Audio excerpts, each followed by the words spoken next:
Alright, how's it going everybody? I'm Guy on Ostrich, that's a capital G, how do you do?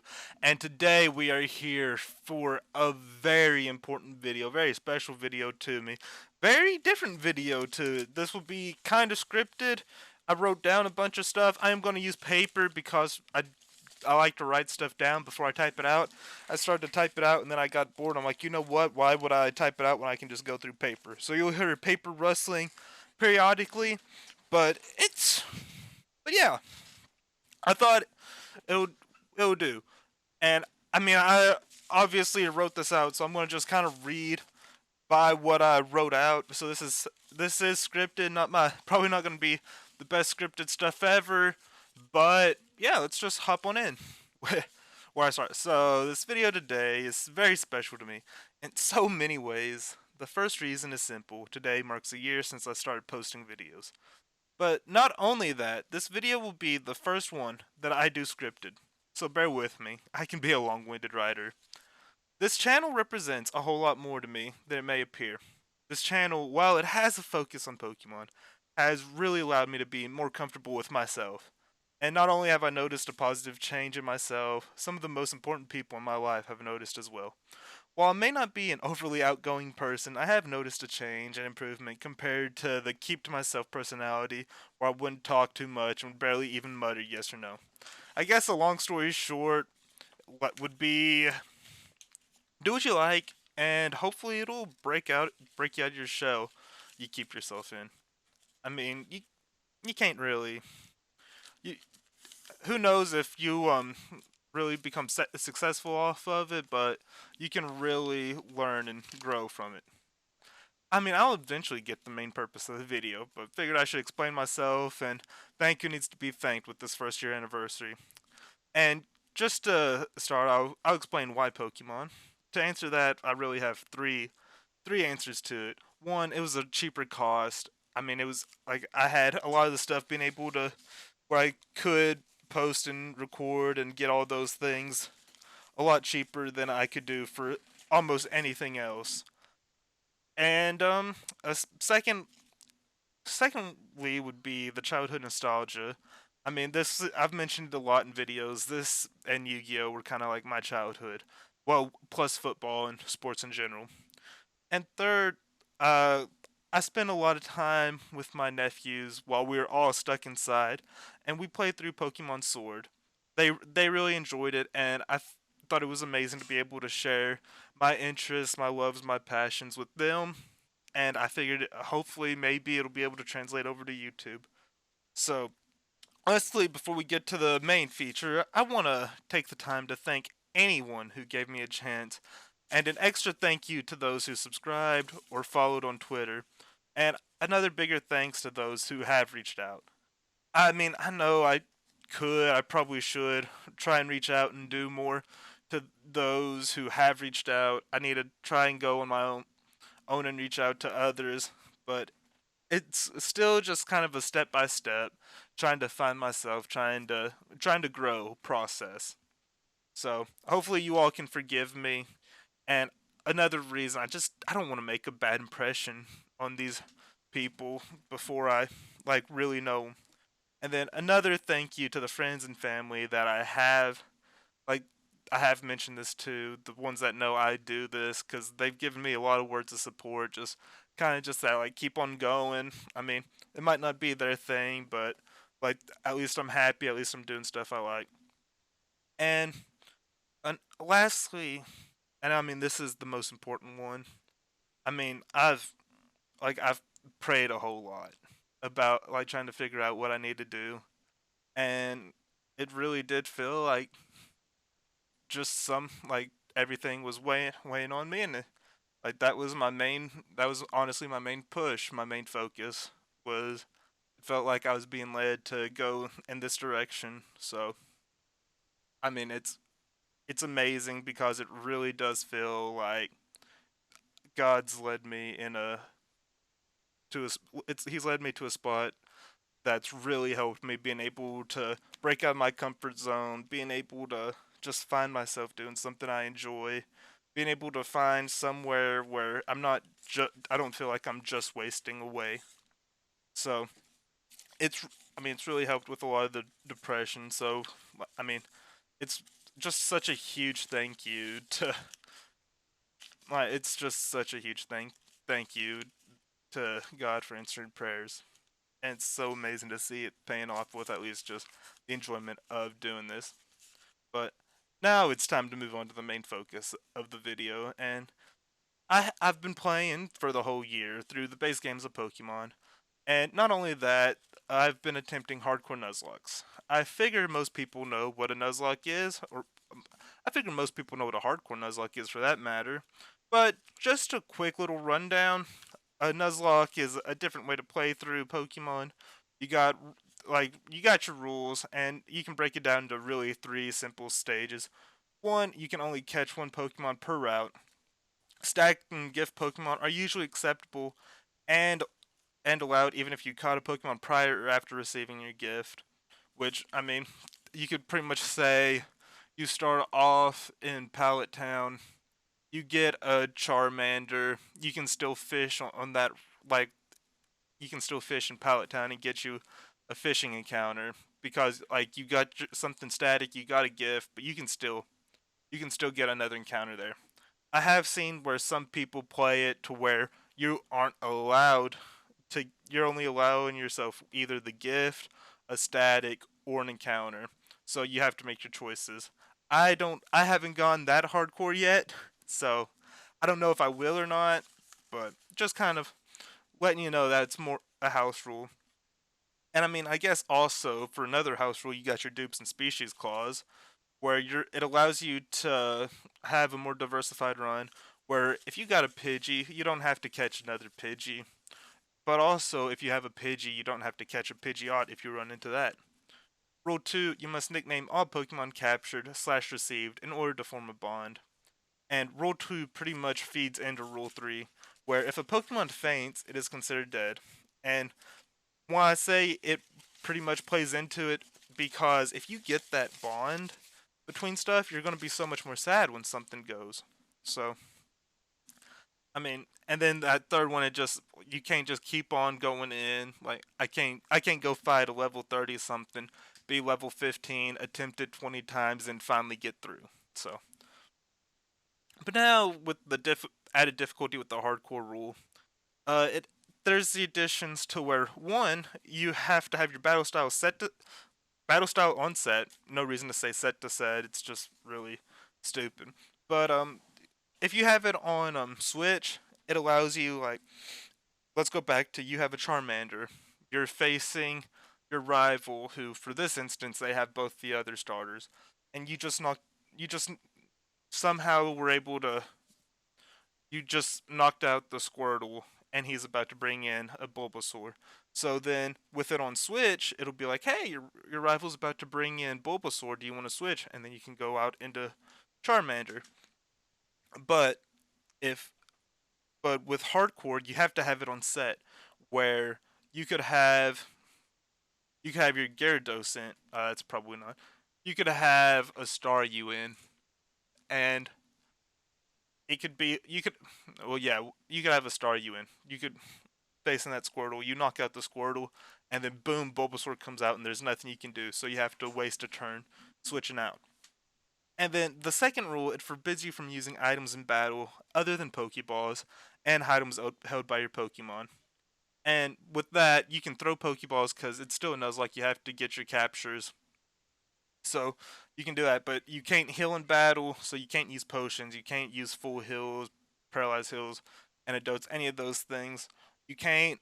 I mean, you can't use X items. You can't use anything in your bag that'll give you an upper hand in said battle. So, but it doesn't forbid your Pokemon from using a Quick Claw to be able to get that speed advantage. But all right, so now that we got the rules explained, it's time to explain what we're going to be doing. Explained prior, I've been attempting the hardcore Nuzlocke of the base games, and I know when I started that this didn't sound as interesting, but one, I never done a hardcore to begin with, and I was thinking it'd be really interesting to me to go through and see what kind of progress we can make. Like I didn't know, is this gonna still be easy, or like is this gonna be, oh, it's the base game, it's gonna be easier, or is this gonna be difficult to where I won't be able to win it? So I don't know. I did find that the games can be just so amazing to play through. I mean, it does add some like a hint of difficulty. You get like and like it just makes it more enjoyable. And for this, that's like our main things we're really focusing on. We are going to be I'll be rating the base games by both their enjoyability and their difficulty. So one might be enjoyable and but still be difficult, while one might be difficult and just not enjoyable, or one might be enjoyable and not difficult. I don't. I mean, there's so many different ways. And a quick note. I mean, I already mentioned I'll be only cover the games that are on the channel, which that covers up to Gen 6. We have a Pokemon Ultra Moon playthrough going on at this time, but I'm not finished with it. I want to be able to give it a fair opportunity. I will say, difficulty wise, it's pretty up there. You should check it out. Hopefully, I'll be able to add even more excitement to commentary in the future too. But another couple notes is for our starters, we were choosing based off a little trick I saw a Team 4 star do, where you take the last number of your trainer ID. If that last number is 1, 2, or 3, you choose the left Pokemon. 4, 5, or 6, you choose the middle. 7, 8, 9, you choose the right. If if your last number is a 0, then it's your choice. If I didn't have access to my trainer card before the selection, I pulled it up on an RNG generator between 1 and 10, and the same rules would apply. And just lastly, as another to state it again, the games I have played are Yellow, Crystal, Emerald, Platinum, White, White 2, and X. And I will mention also with White and White 2, I done that because I thought there was a big enough difference. I had never played White 2. I hadn't beat White 2, so I was like, you know what? I want to go through and I want to actually beat this. And I don't know if I feel upset that I didn't do this with Moon and Ultra Moon, but I feel like I feel like I looked it up. Oh, I mean, I looked it up, and like I felt that White. I mean, I felt like Moon and Ultra Moon were really similar, like in story beats. So that's why I decided to just go with Ultra Moon, as I seen things where it was more difficult. So I thought that would be better to go with where the true challenge was. But now we'll just hop on in. And the first game that we'll be covering is Pokemon Yellow. And in Pokemon Yellow, you are forced to start with Pikachu, and all the other original starters are all obtainable, as you would tend to believe. As you would tend to believe, it does make playing through the game very easy. What also makes the game easy, if you catch an Abra, I mean, I know that Abras, like, they can just pop out of the Pokeball easy. You don't catch them, so that's not. I mean, Uh, it can make it difficult. But if you catch an Abra and you have the chance to evolve it into Alakazam, which we were able to do, and I mean, like that really goes for most of the evolved, like the evolutions. But Psychic type is really busted in Gen 1. So you get an Alakazam, you're in really great shape. But on top of that, Gyarados can learn such a busted move set. I mean, you get your fire. I'm pretty sure you get fire, but Surf, Thunderbolt, Ice Beam, boom, Hyper Beam. You can just bang on down the line. Everything Gyarados can get seems like, and it just makes Pokemon Yellow super easy. And I mean, we're gonna be doing a quick little breakdown. And overall, Pokemon Yellow was fun, but it could also have been because it was the first series I recorded and the first time doing our hardcore series.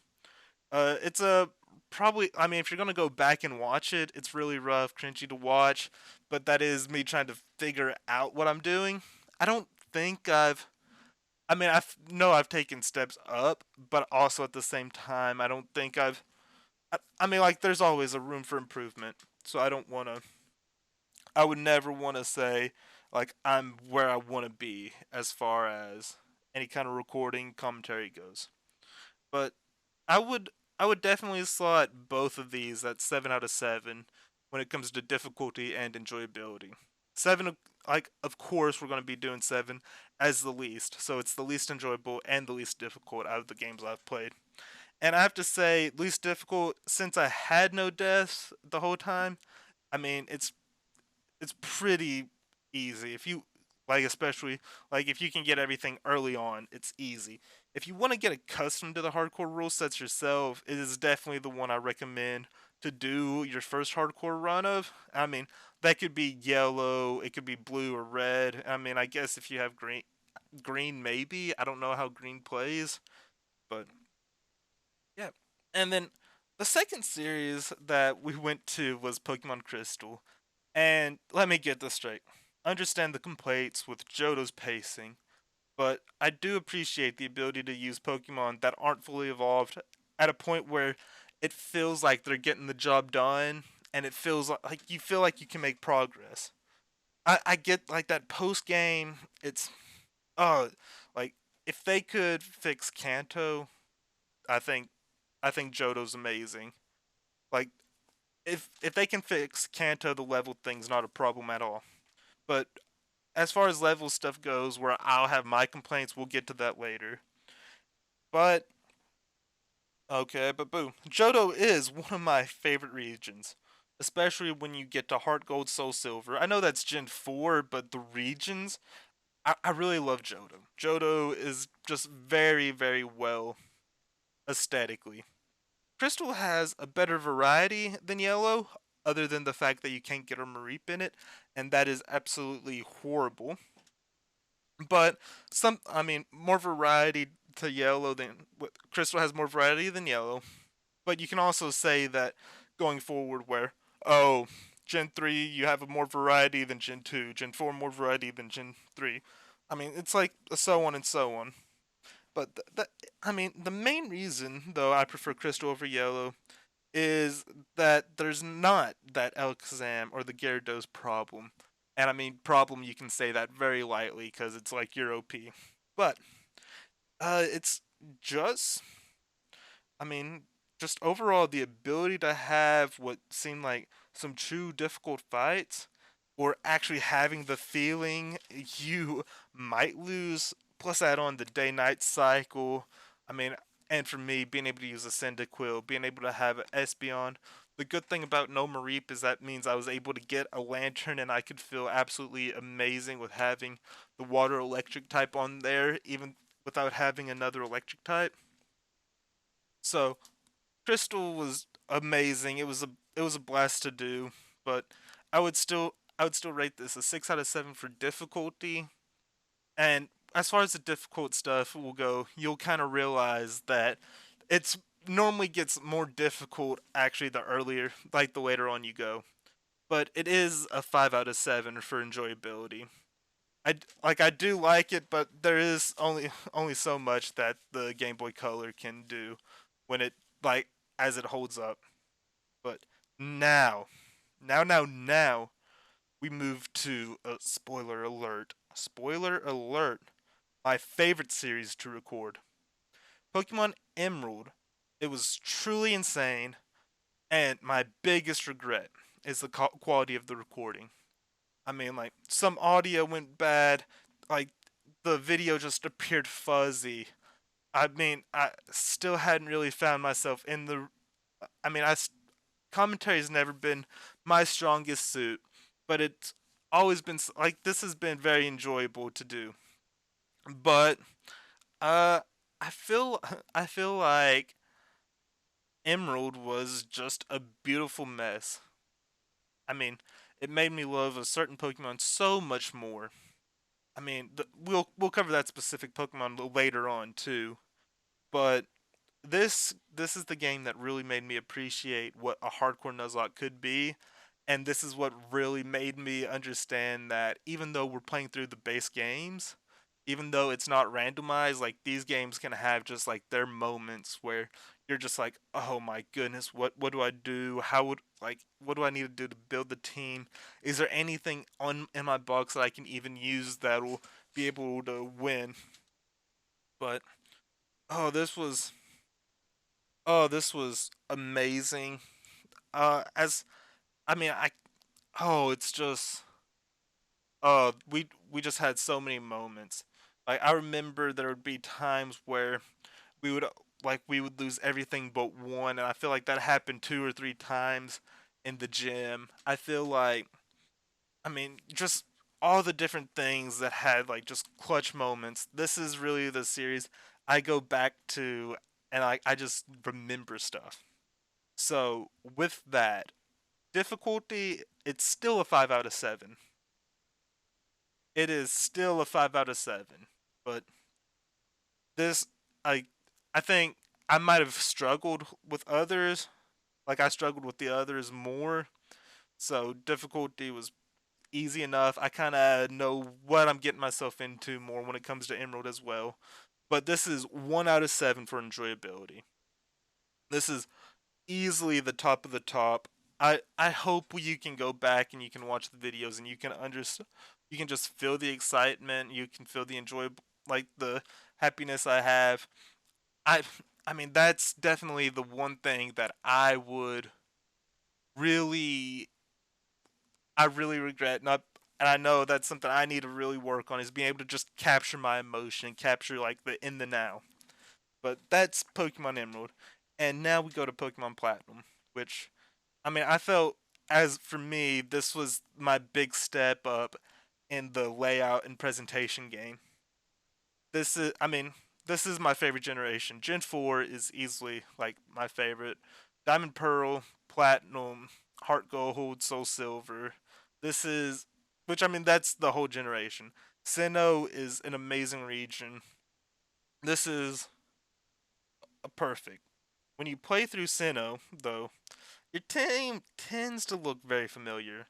And I mean, you get your starter.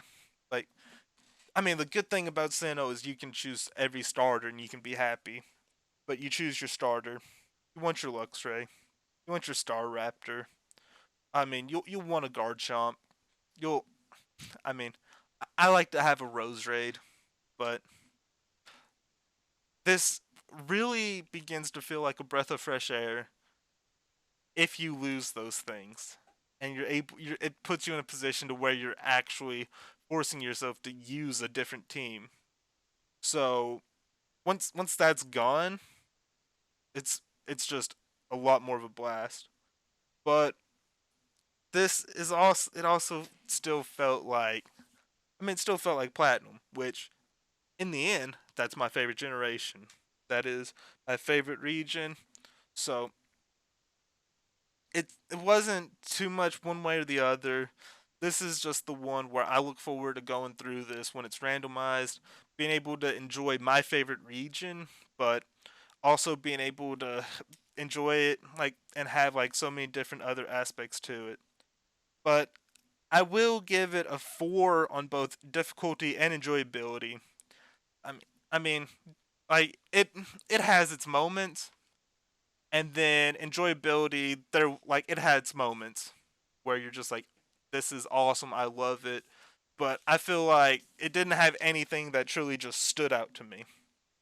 But Pokemon White now we're moving to Pokemon White, and I'll also cover White too for the most part. Well, I mean, we'll be covering both of them. And this generation is one that I catch myself flipping back and forth on. I don't think Unova is near my top because I mean it's Sinnoh, it's Johto, it's Hoenn, but I I do find that I appreciate White. I did find I appreciate White more than White too. And to explain, I feel White kept with the regular Pokemon norm, but it strayed away there at the end with the N and gets this fight. And I felt like it was a genuine challenge that was still fun and enjoyable. And White 2 felt more frustrating to me. It ended up being demotivating, just demolished my spirits. And I mean, of course, it ends up on probably just the user going through it. But for me, I was able to enjoy the challenge that White presented. I'm I mean, losing stuff's not a big problem. It's just the fact I felt like no matter what I did on White 2, I wasn't able to really accomplish anything. But here's where we're going to go though. It is time to discuss my biggest issue that I believe really started in Gen 5. And I think Unova is the worst about it. And the levels are absolute garbage. This is worse than Johto. It is worse than Johto to the highest degree. Johto could raise the levels up. I mean, around the sixth gym, raise them up.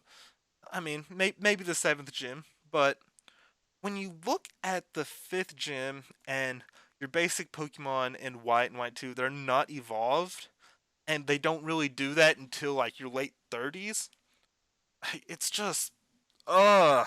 I mean, I could be remembering wrong here, but it felt like we were on the sixth gym, and I mean, you end up with a Litwick, but I mean, Jotek, Scraggy, like Sandile, trying to, I mean, like anything that you truly would want to use doesn't evolve until 37, 39.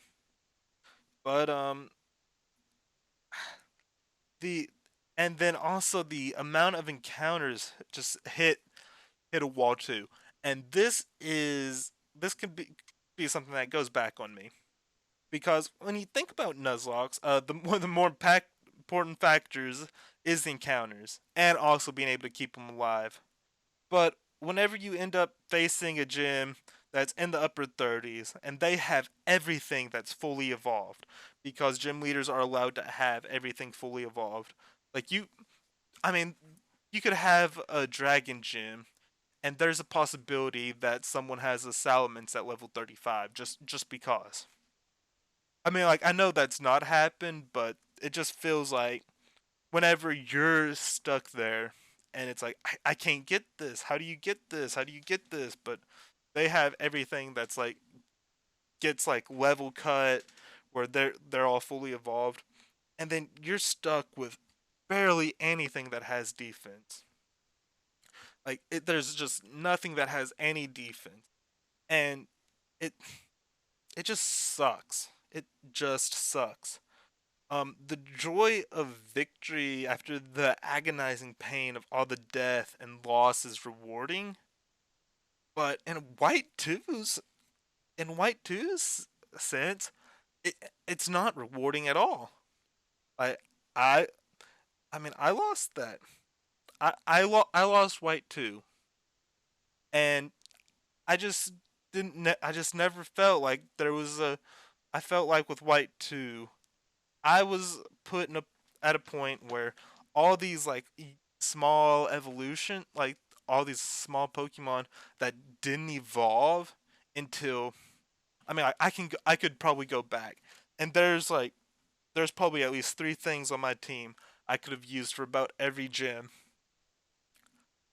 but I would also be able to use them better, more effectively when they evolved 3 levels after the hardcore level cap, which I did not mention that. I should have mentioned that too, that hardcore has a level cap. There might be someone who leaves a comment. I don't know. But there is a level cap where you once your Pokemon aren't allowed to exceed the ace of the gym.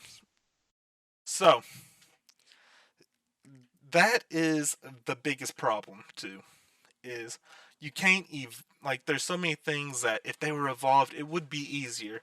Yes, it like I mean the like you want difficulty, but at the same time I do like difficulty and fairness, if that makes sense. Like I don't want something to be difficult because it's almost impossible. I don't want anything handed to me when I wouldn't want a game that just hands everything to you and it's like, "Oh, here you go. Boom." But I also don't want a game to be like, you see, we're at a point here where you have a 5% chance to win, which Pokemon's not that difficult. It's not 5% difficult level, but whenever you lose everything and the amount of encounters you get decrease whenever you hit the points where the levels are higher and things could actually evolve, and I start losing everything before that because nothing is able to take those on. It's just it's just frustrating. And I will I'll just go ahead and give my rankings cuz I do rate white at 2 for difficulty, and it's third in enjoyability for me. While white 2 is 1 in difficulty and 6 in enjoyability. I do look forward though to beating white 2 at some point in the future, but until then I want to just say good luck to all of you if you attempt to take this on. So, I do think it'd be cool to actually do that, like try and face white 2 like as like a live kind of like trying to stream that or doing something. I don't know, but I do want to go back to that for like maybe just have like a really couple real long videos on the channel, just kind of overcoming. And here we are. We are on the last game, and it is Pokemon X, and it is the last one we'll be covering. It's not the last game, but it's the last one we'll be covering. And I will be honest, I love this. I love the art style. I honestly love the pacing. I feel like I mean, even though there is the points where it is like, oh, in between gym battles, the pacing's like, it feels like, then, oh, that's quick, then, I kind of enjoy being able to just have moments of exploration. And I do understand the complaints regarding the amount of content that is within it. I mean, because it does feel very bare to an extent, but it just feels like it's got the frame to it. I will say too, the story and the main villainous team, it was lacking. Team Flare is very, very, very lackluster and uninspiring, with them wanting a beautiful world. But I mean, it is really hard to to top Team Galactic and Team Plasma. I mean, come on. As far as story and the success that both those groups had, because I mean, for when you think about it, Team Galactic, I mean, they were in the distortion world. They were pretty much right there, being able like they had their hands on everything. Like Cyrus was crazy. He's like, I'm going to just end this and start it over. And then Team Plasma was just torturing this poor boy, and like, oh my goodness, like he, I mean, everything come like that is the thing about black to white to well, black and white more in particular. It comes down to the final battle, really. But but I for the most part, I feel the game was not as tough as it could be, but at the same time, I did resort to using Leech Seed and Status in many times. And to add on top of that, I did have a Perish Song victory over the champion. But X had its moments. And going back, I do love the aesthetic to just all the different locales. It felt different, and it's something that I feel like Pokemon seems to get right mostly. It is something I'm really looking forward to with it's something I'm looking really forward to with Scarlet and Violet. It's something I really appreciate in Sword and Shield, but it is especially noticeable in X compared to anything before it, I feel like. And I would appreciate if more megas were available before the champion. I mean, you're only allowed one per battle, but I mean, it. I mean, if there was just a lot more megas and a lot more variety and choice, that would have been just excellent. Even though, even though I do know that Nuzlocke rules also, who knows if I would have even gotten the chance to use anything else. But Kalos not having too many new Pokemon is a letdown. I do appreciate the ones they did create. At least feeling like they didn't butcher that many of them, except Barbaracle, Binnacle Barbaracle. They are absolutely hideous, and I hate them. I hate them. But For rating, I would say this was a 3 out of 7 for difficulty, and it is second in enjoyability. I will say that second can be a little skewed because this was my second run through ever. First time playing, my first time doing a Nuzlocke of it and trying to actually decide and figure out what to do. So that does factor into it, but I really enjoyed it. And I will say that'll do it for the breakdown of these games and just my opinions. I wanna I will say we are going to have one more segment. We'll just I'm gonna just have that fade in pretty much right now, I feel like. But I do want to thank you all once again for all the support. Thank you all so much for tuning in and just all I mean, we're just gonna wrap it up right here, do the outro, and then we'll go into the little MVP ceremony, I guess. So now it is thank you for watching, thank you all for tuning in, just thank you for showing your support, and as always, guys, I am Guy on Ostrich. That is a capital Goo, and until next time, peace out. But also, without further ado, let's get our MVP going.